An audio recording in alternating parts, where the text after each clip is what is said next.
Bernard, bonjour. Bonjour. On pourrait parler de beaucoup de choses avec toi sur l'athlétisme, puisque tu es consultant donc, à France Télévisions. On va parler du marathon, même de vivisection, si tu veux bien. Oh là, t'es dur. Non. Par rapport à la course de ce matin.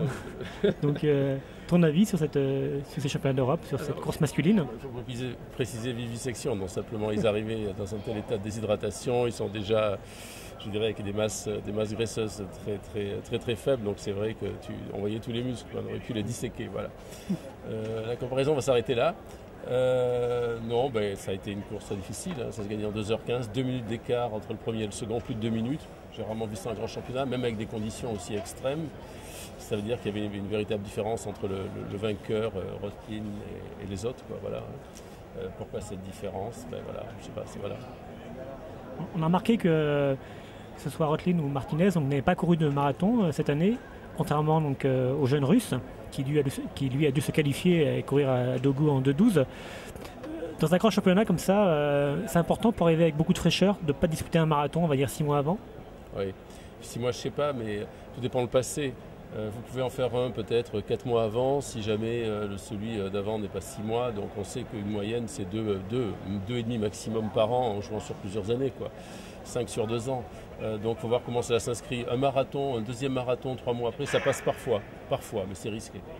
Donc tout dépend comment cela s'inscrit dans la préparation, mais c'est vrai que c'est beaucoup plus logique que les autres n'aient pas eu de marathon derrière eux en fait. Hein. Voilà, ça se comprend un petit peu plus. Bon, c'est trop lourd à récupérer pour repartir en étant au top après. Tu as eu un petit temps d'hésitation pour parler de la performance de Victor Rothlin, du Suisse.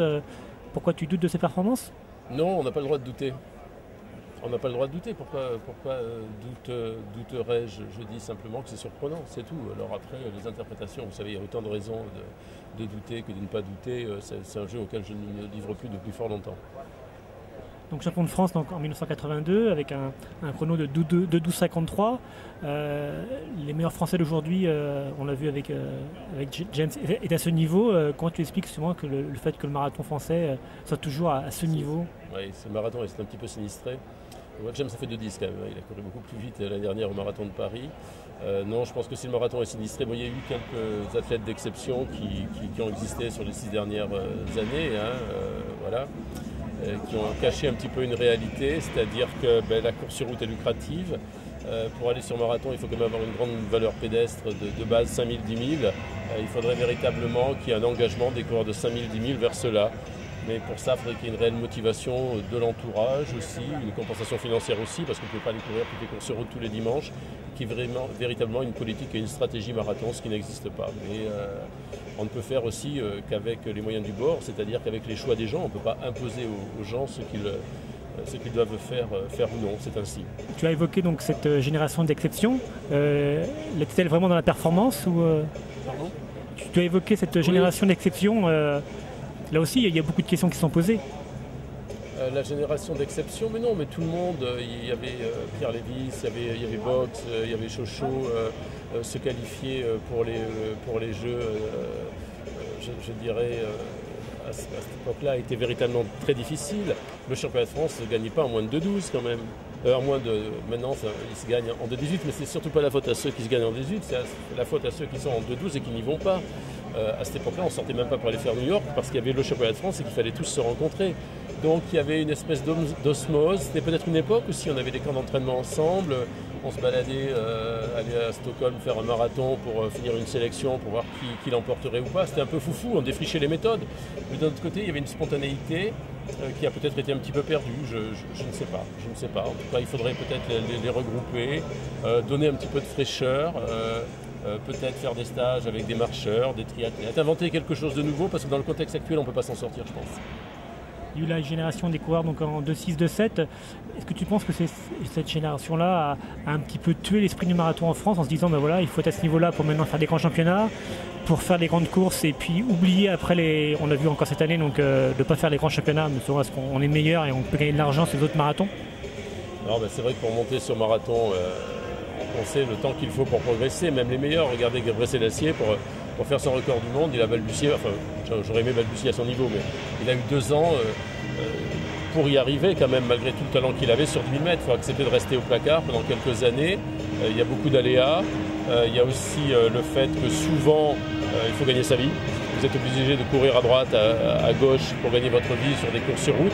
Ce n'est pas forcément compatible tout le temps, du moins avec une préparation. Regardez, je crois que la meilleure preuve de tout ceci, c'est Christelle Donné, qui se met un objectif de progresser, qui se ramasse, qui se blesse, qui repart, qui chaque année améliore son record de France. Pour l'instant, elle a choisi la voie de la progression. Bientôt, je pense qu'elle choisira peut-être celle des championnats, mais elle a beaucoup de difficultés en tout cas à mener les deux de front. C'est très rassurant et ça me fait voir que c'est toujours la conjonction d'un athlète d'exception avec un esprit d'exception et un entourage d'exception. Voilà. Vous ne pourrez pas créer justement en France un esprit sur le marathon comme on peut le voir aux USA sur le demi-fond ou maintenant en Grande-Bretagne? Il y a certainement quelque chose à faire. Mais pour le faire, il faut des candidats aussi. Vous pouvez ouvrir une académie et il faut qu'elle ait des moyens aussi pour compenser financièrement ceux qui ont besoin aussi de manger, il faut quand même dire. Il y a aussi une véritable autre réalité qu'il ne faut pas négliger. Bon, le sprint français est à l'honneur, donc il y a aussi des disciplines en France qui sont, on va dire, plus porteurs que le marathon. Et c'est peut-être ça aussi qui incite la fédération plutôt à encourager les épreuves porteuses comme le sprint, la perche, le décathlon plutôt que le marathon. Non, je ne pense pas qu'on encourage plus. Hein. C'est des groupes d'athlètes. Un décathlonien, vous savez, par essence même, il ne fera pas. Certains peuvent avoir une discipline de prédilection, mais c'est qu'ils sont bons partout. Puis du coup, ils font du décathlon. S'ils ne faisaient pas de décathlon, ils ne feraient pas d'athlète, hein, forcément. Ils feraient peut-être plus du hand, des choses comme ça, ou du rugby. Hein. Ensuite, concernant le sprint, disons, vous savez, le sprint, vous êtes vite ou vous n'êtes pas. Hein, ça ne s'achète pas, ça. Après, vous ne faites que raffiner cela, en fait, hein, que l'entraîner. Et puis, si l'ambiance est bonne, si vous avez confiance en l'entraîneur, si tout se passe bien, ça donne ce qu'a fait Myriam Soumaré. Voilà. Je dirais que c'est beaucoup plus. Je dirais pas que c'est plus facile, mais ça coule plus facilement de source. Vous avez moins de possibilités de dévier d'un objectif qui ferait que sur un grand championnat, vous pouvez avoir une médaille. Course à pied, mais regardez tout ce qui se propose dans le fond quand même. Hein. Vous avez des courses sur route sur toutes les distances, vous avez des courses de montagne, enfin bon, il y a profusion d'événements où vous pouvez vous amuser. Et il y a aussi en parallèle à l'athlétisme un autre mode de vie et d'existence de la course à pied. Vous avez observé avec attention ces championnats d'Europe. Quel est votre bilan, vous, personnel, de l'équipe de France et du niveau global de ce championnat? C'est exceptionnel. Le niveau de performance, jamais il y a eu autant de médailles, jamais il y a eu autant de bonne humeur et d'envie de partager. Donc c'est vrai que c'est une nouvelle dimension. Ça tient certainement à la personnalité de Gannick. Il y a Ulz qui a su influer un petit peu, infléchir des comportements. Chacun en soi a les germes du meilleur comme du pire. Il faut simplement laisser exprimer le meilleur et dire le pire on n'en veut pas. Et tout ça c'est par l'exemple. Quand on a de l'amitié, mais enfin, il ne suffit pas d'avoir de l'amitié, un comportement, il s'entraîne aussi. S'il suffisait d'être gentil, tout le monde serait champion olympique. Hein. On a vu que beaucoup de finales se sont jouées sur peu de choses, avec des chronos qui étaient à chaque fois des records nationaux, des meilleures performances de l'année, des records personnels. Beaucoup de densité, pas de record d'Europe, mais beaucoup de densité. C'est aussi ça qui fait que c'est un grand championnat? Entre autres. C'est une des composantes, des performances, des surprises. Ça fait partie effectivement des souvenirs. Vous savez, le grand championnat, c'est ce qui reste dans la tête une fois que c'est terminé. Qu'est-ce qui reste dans la tête? Des superbes courses, des superbes victoires avec des belles batailles, des podiums comme celui de Myriam Soumaré. Cette Marseillaise dansée, c'était fabuleux. Donc voilà, des grands championnats, je dirais, c'est un puzzle de plein de petites émotions. Voilà. Et vous, quelle image restera? Écoutez, ce podium, là, spontanément, ce podium m'a un petit peu enchanté, parce qu'il était frais. Marie-Josée Pérec qui était là, donc beau passage de témoin aussi. Voilà, avec Marie-Jo qui remettait bien sûr la médaille.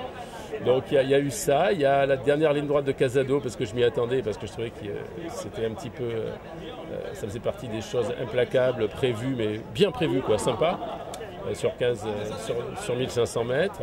Et puis j'ai bien aimé des choses qui pour le grand public seront anonymes, mais par exemple la hargne de Nourdine Smaïl, de Wallisch aussi, Amélie Wallisch sur 800, qui se sont qualifiés pour des finales, qui ont été au bout d'eux-mêmes. J'ai bien aimé tout ça.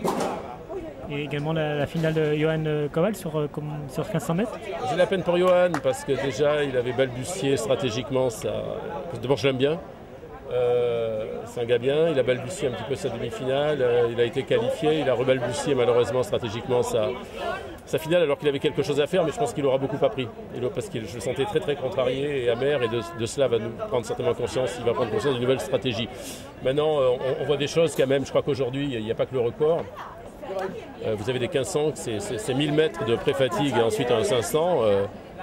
Moi, si j'entraîne un coureur de 15, aujourd'hui, outre les séances traditionnelles, je lui fais des séances 1 kg en 2,40, 30 secondes de récup, un 300 en 42, 30 secondes de récup, un 100 à fond la caisse ou un 200 à fond la caisse. Faire ça 3 fois pour s'habituer justement sur ces pré-fatigues à greffer un 500 qui va violemment en accélérer, avec d'abord un violent changement de rythme, ensuite une accélération progressive et en remettre encore un petit coup dans la dernière ligne droite. Ça, c'est pas des courses de championnat, c'est des choses qu'il faut apprendre à gérer physiologiquement et puis après stratégiquement aussi être vif. Mais pour ça, il faut avoir confiance. Je pense que la confiance, elle s'acquiert aussi avec les erreurs, et je suis sûr que maintenant il aura confiance et il s'en sortira. Je suis très confiant. Pour conclure, donc 3 jeunes en finale sur 800, 1500 et 5000 au niveau du demi-fond. Donc finale européenne naturellement. Est-ce que ce sont des jeunes qui peuvent réussir au niveau mondial à moyen terme? Le contexte alors est fondamentalement différent, mais en sprint aussi pareil. Il n'y a pas les Américains en sprint, il n'y a pas les Jamaïcains. Bon, voilà. Après vous allez aller chercher Kenya, Éthiopie. C'est du lourd quand même, c'est du lourd. Donc le contexte est plus relevé obligatoirement, mais c'est normal. Le championnat du monde est toujours plus relevé qu'un championnat d'Europe. Maintenant, de là à dire que personne a une chance. Il y a quelques années, qui aurait dit que des Français, Abdel Attari et Maïdine Mekissi, auraient eu une chance au 3000 steeple contre les Kenyans. Aujourd'hui, on sait que oui. Donc il faut aussi laisser la porte ouverte, je dirais, à la surprise, à l'inattendu et aux progressions normales. On sait que oui, parce que Maïdine, tout comme Bob, donc, on s'entraîne donc au Kenya ou en Éthiopie.